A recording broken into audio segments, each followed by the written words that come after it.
Sa ibang balita, muli nagbabala si Pangulong Duterte sa mga opisyal at kawani ng pamahalaan na sangkot sa katiwalian.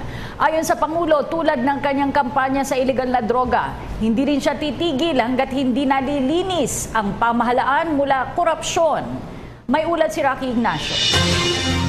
Nagpalabas ang mahigpit na babala si Pangulong Rodrigo Duterte laban sa corrupt at scalawag officials ng pamahalaan. Sa ginanap na outtaking ng mga appointees, binigyan diin ng Pangulo na hindi niya pahihintulutan ang pag-iral ng korupsyon sa ilalim ng kanyang pamunuan. It has nothing to do with you guys. Take yourselves out of the... Itong minsan, papasyal-pasyal ako ng probinsya. Endemic talaga ang graft and corruption. I really do not know why other people would insist on doing it until now. Meron akong listahan dyan, but I want to add some more. Itong LFT-RB pati LTO all over, they're still at it. And to think that I praise their si General Galvante and Delgra, si lawyer from Davao. Talagang itong mga tao na ito, proven competence and integrity. But hindi talaga nila makontrol from a central government.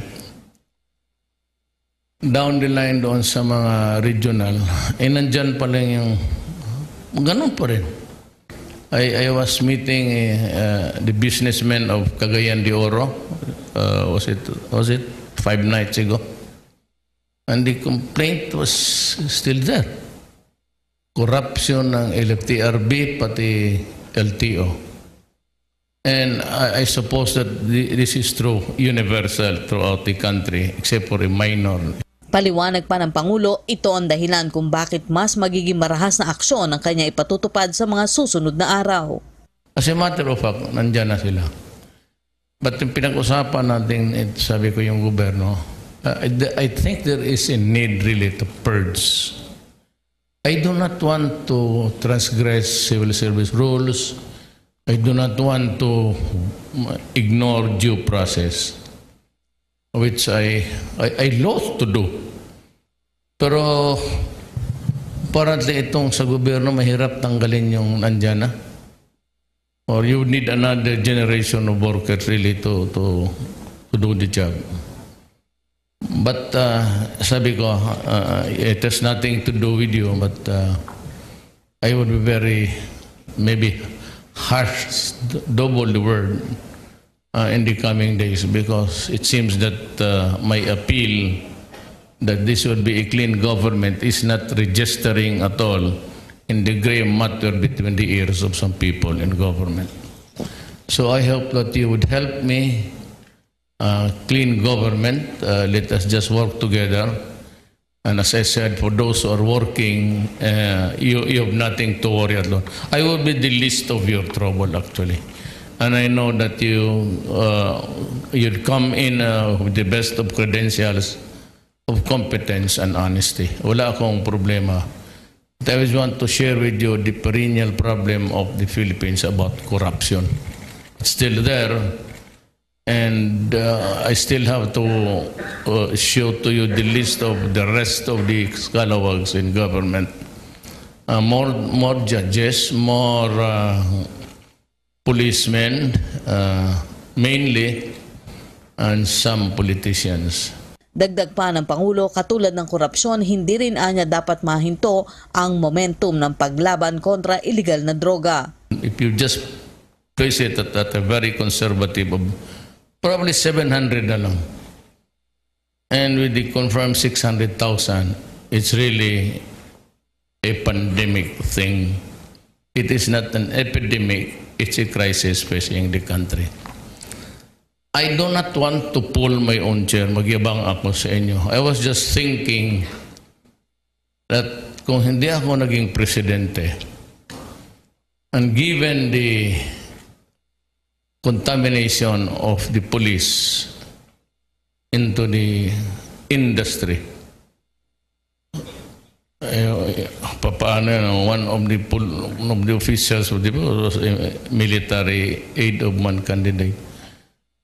sabi ko, kawawa talaga itong Pilipinas.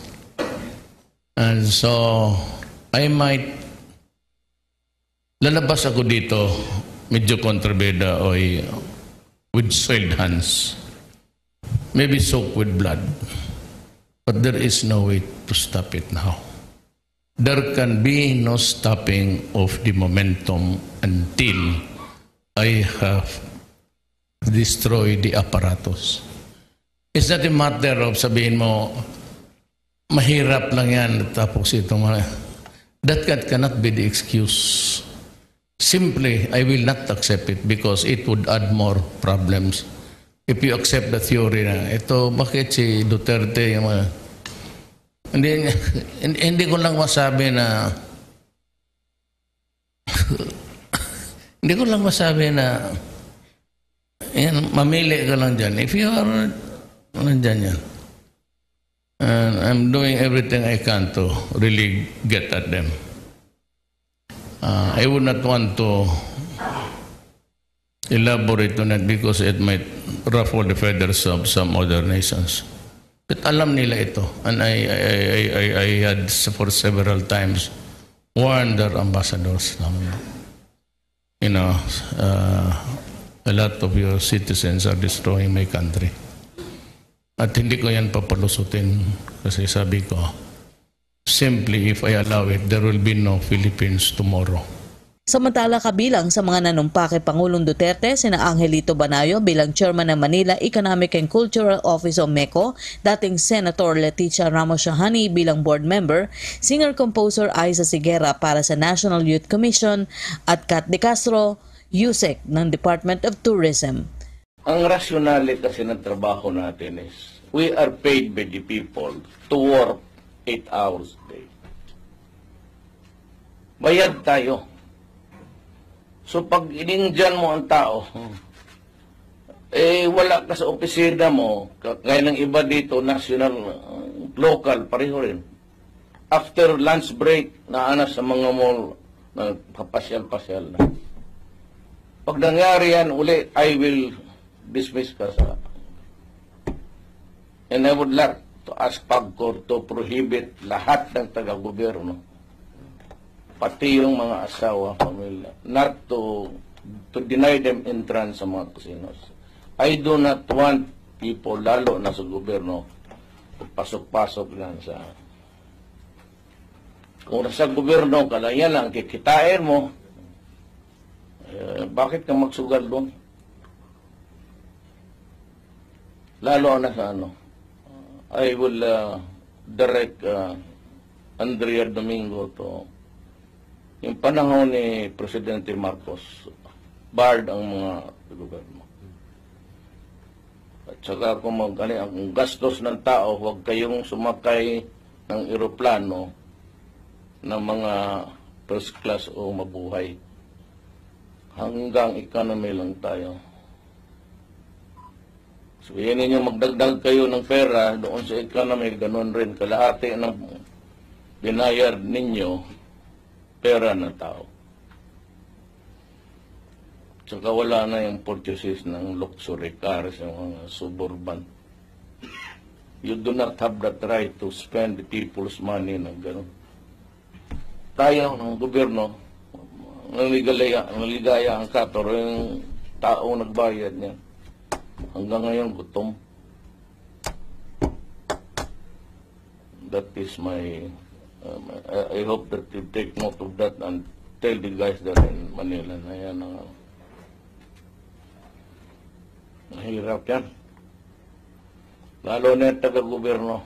Either dito sa police o sa registrar, whatever, civil or yung register of deeds, pabalik-balik yan, walang papel, walang ganon.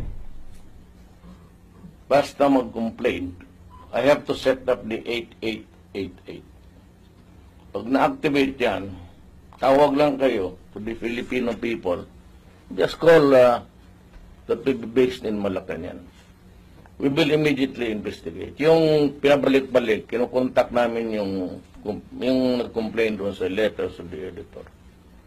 I will call the particular employee there, pati yung chief niya, to explain why they should not be dismissed from government service.